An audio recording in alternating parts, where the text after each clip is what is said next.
Eto tayo dito. Masid-masid mga idol.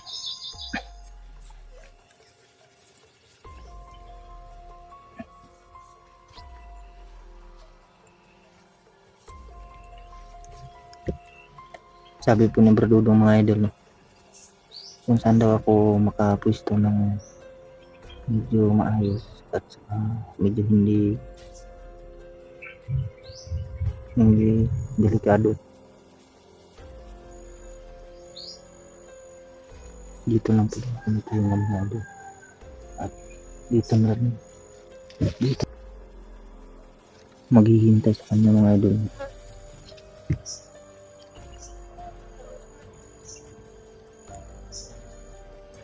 Sana makabalik agad tayo, makapunta agad si Bradudong dito mga idol.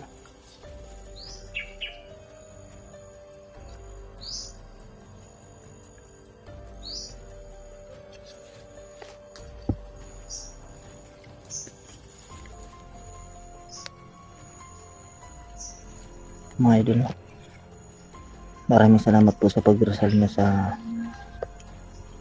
bawat galaw, bawat kilos ng mga idol. At sana mga idol, no, makaano tayo, makarescue tayo ng mga kaibigan natin ngayon. Sana makita na rin natin si Commander Cruz kung saan nilagay, dinala na kampo. Kasi hindi sila sa steady dito mga idol. Palipat-lipat sila ng kampo kasi maraming mga tauhan yun si Phantom at sila mga commander. Palipat-lipat sila ng pwesto. Hindi lang isa, dalawa yung kampo nila, marami yung mga idol. Kaya yun yung ano namin, medyo ano po, hapon.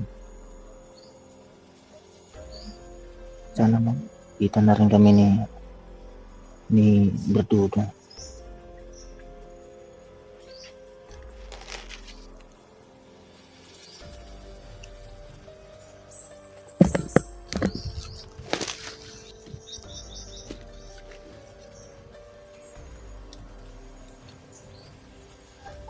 Pero may mga apak ako na naririnig mga idol.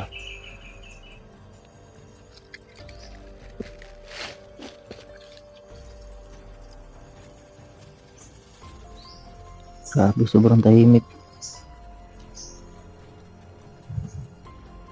Parang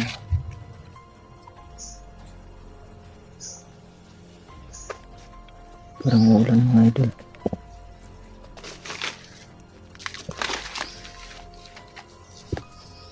Sana naman idol, no, hindi tayo maabutan ng ulan dito. Sana makahanap tayo ng pisto na hindi tayo mabasa ng ulan mga idol. Kumukulog na yung kalangitan mga idol.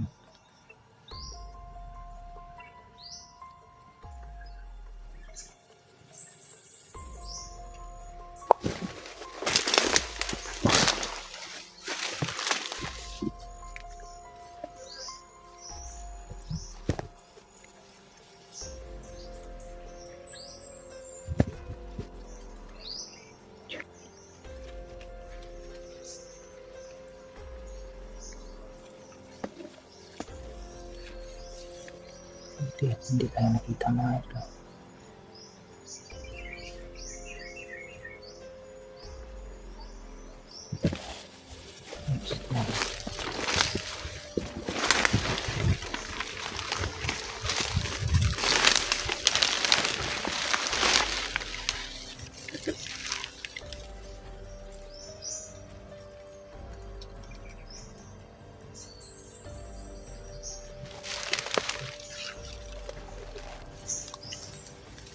Nagpapasalamat din ako mga idol sa walang sawa na pagsuportan nyo sa bawat channel ng mga idol.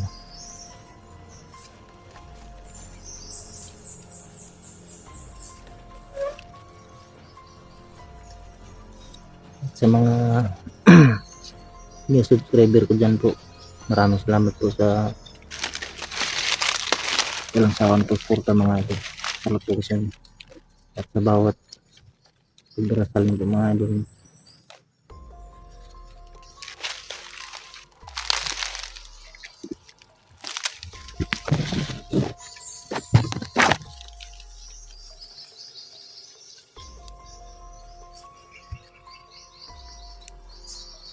Sinayin lang sobrang dito.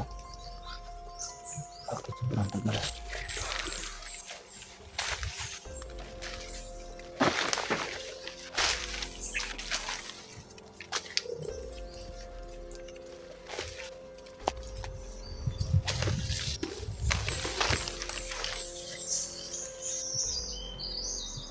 Hintay lang po tayo mga idol.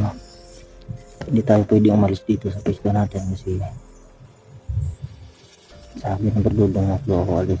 Sana ko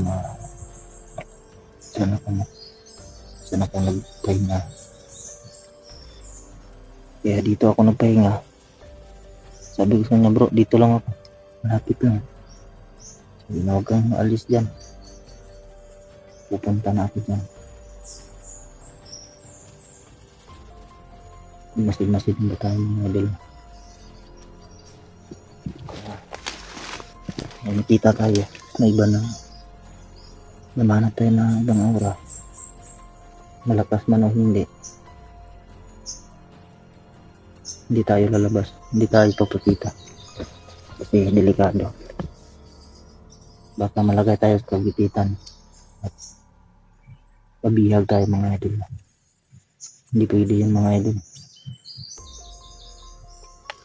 Paano nalang berdudong pag mabihag na?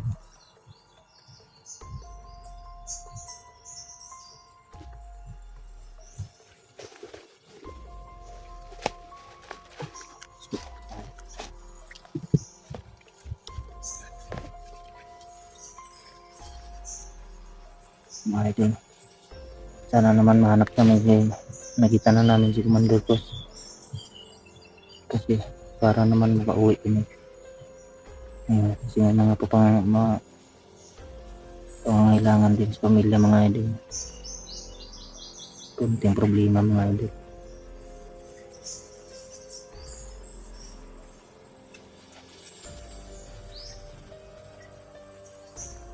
Nilalagnat po yung anak ko mga idol. Kaya sana naman makababa tayo agad mga idol.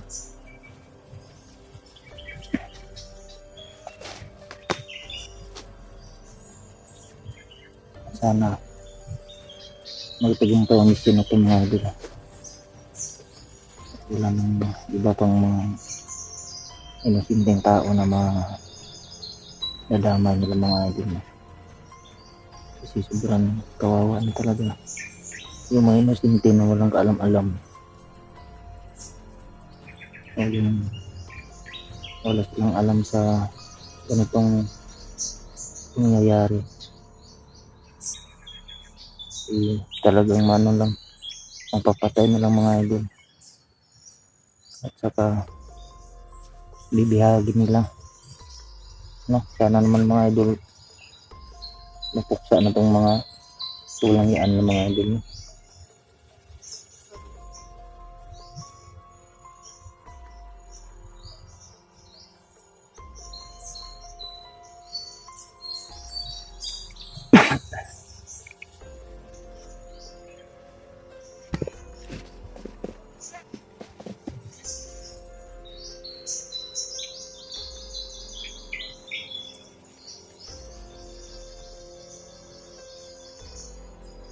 Grabe mga idol, sobrang tahimik dito mga idol.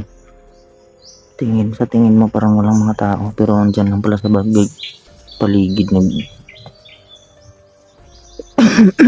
nagmamasid-masid para may makita sila na mga tao.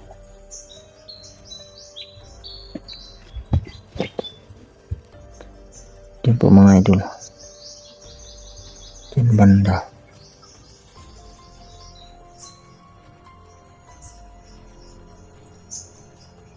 Yan, ganyan parang walang tao, pero hindi natin alam, para dyan na sa gilid nakatago o nakadapa.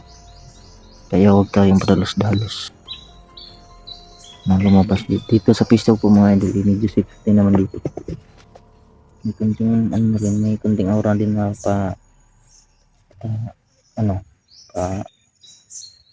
lakad-lakad pa yung tawag nito,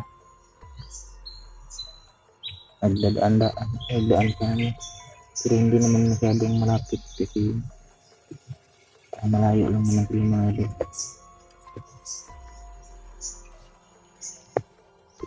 Pero, tinago ko rin yung mga idol.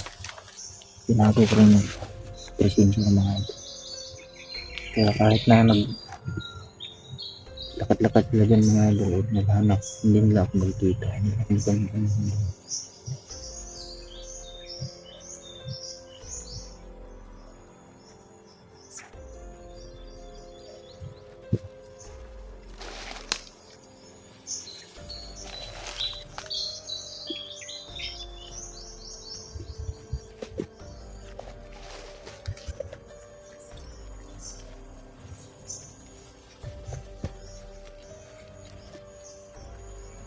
Grabe, tagal ng pagkita na.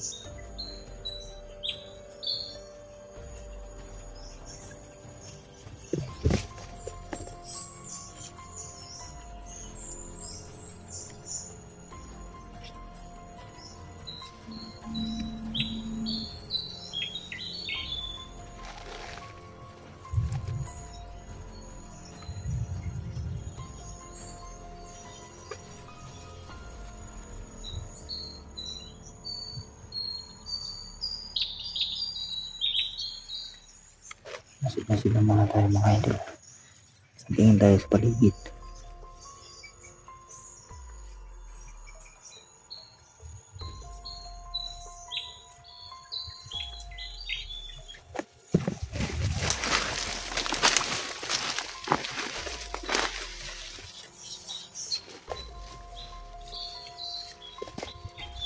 May paparating mga idol.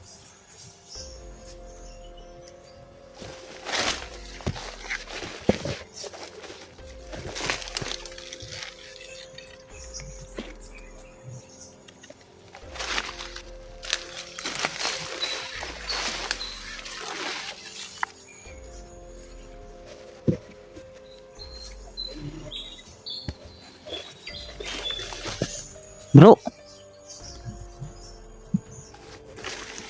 Bro. Na bro, kumusta ka doon bro? Dito. Hindi ko nakita eh. Ha? Kahit kalaban, wala akong nakita doon. May nakasagupa ako bro, dalawa bro. Ha? May nakasagupa ako dito, dalawa bro. Kumusta ka bro? Oh, ay nakatay kang dalawa. Oo, ito na po si Dudoy mga idol. Oo. May nakasagupa. Nakita kami dito. Nakita kami doon eh. Hindi ko alam na nakasunod pala si Dede. Akala namin bro, may inaasikaso ko bro. Oh, pero ano na? Okay na. Okay na. Okay na. Buti naman bro. Nakikita ko rin sa mga video nun na eh. Wala na siya no? Si Commander Cross. Saka dami rin nag-chat sa akin na tulungan ko daw kayo. Na hanapin siya no? Si Commander Cross. Oo. Kasi nung pag-akyat po namin dito mga idol, kami dalawa ni Brother Jerome, eh sinabi na po ni Dudoy na pag ma-okay na yung problema niya, kasi busy kasi siya, eh masolusyonan na yung problema niya, eh susunod siya dito, pero hindi niya lang matansya kung kailan.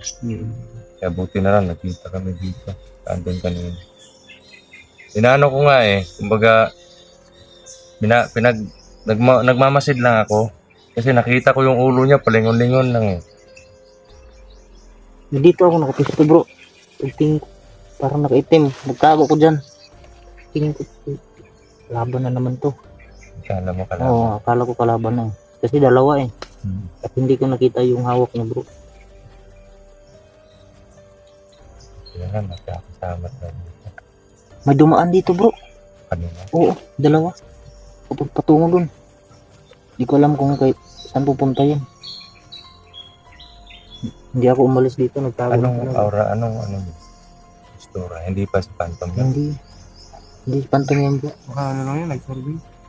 Oo, parang ganun.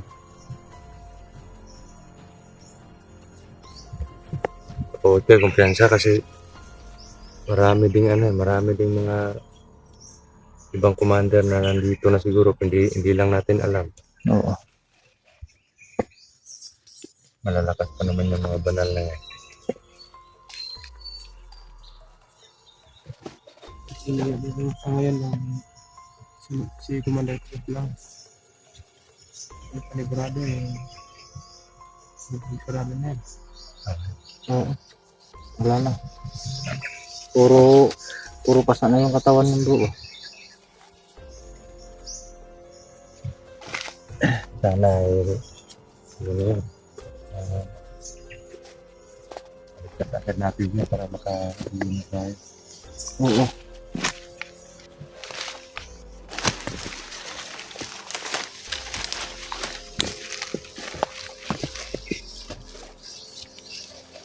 Relax muna tayo.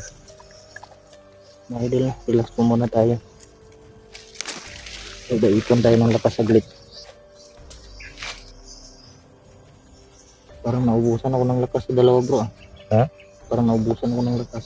Ubusan ka ng lakas? Bakit? Paano mo sila pinatay? Silent kill ko lang bro. Kasi dalawa eh. Inuna ko yung nasa huli. Kasi pinalakad niya yung kasama niya. Sabi niya punta ka dun. At magmasid ka dun baka may nakapasok. Kaya iniwan yung isa. Yun yung inuna ko na pinatay. Buti na lang ay nakatay na agad. Ikaw doy, wala ka bang nakatay doon? Patay na lang yung nadaanan ko. Puro patay na lang yung daanan.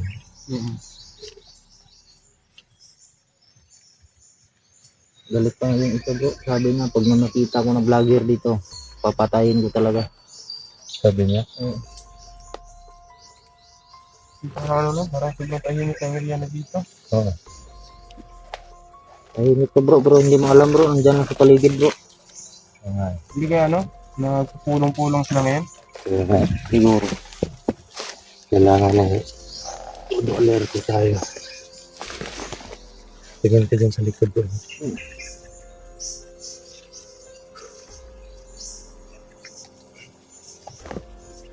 Mga idol.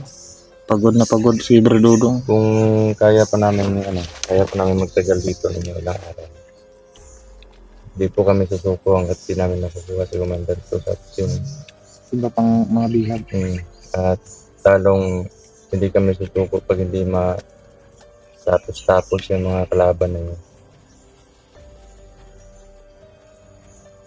Minsan lang talaga.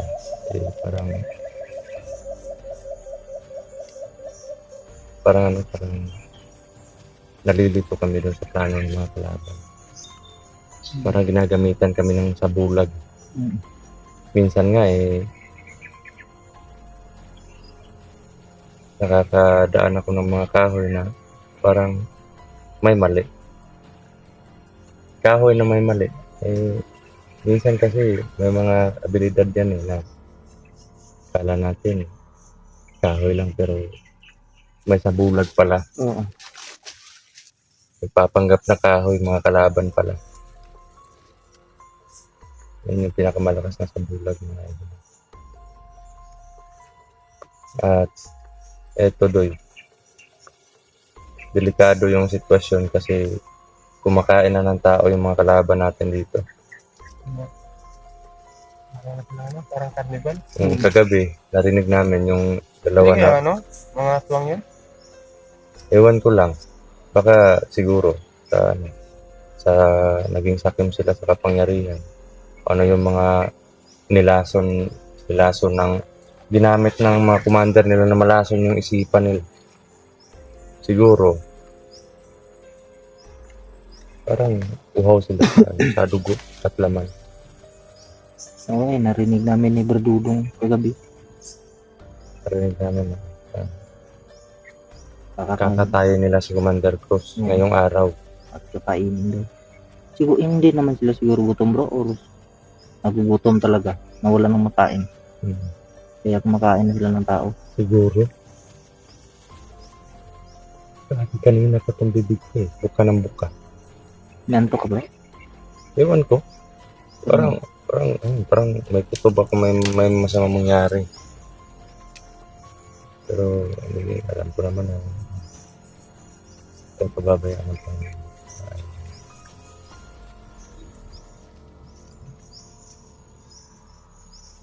Okay. Sobrang Tahimik. Napahinga.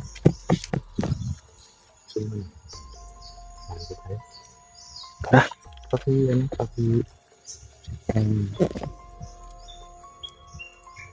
ang gwapo ni Brother Jelong. Oo naman. Paano mo pinatay yung kalaban? Ginanon ko. Paano? Ginanon. Muntik na Ikaw, maputol ikaw. yung liig. Paano mo patayin yung kalaban, Boy? Wala pa akong napatay na kalaban. Wala pa. Puro patay. Puro patay ang Puro- nakita ko. Puro patay yung nadaanan mo. Oo. Ay, nakaw. Ay, pumatay ka na kasi. Ayan. Tara. Tara. Ganti pa tayo mga idol. Hanapin ko natin yung kapatid.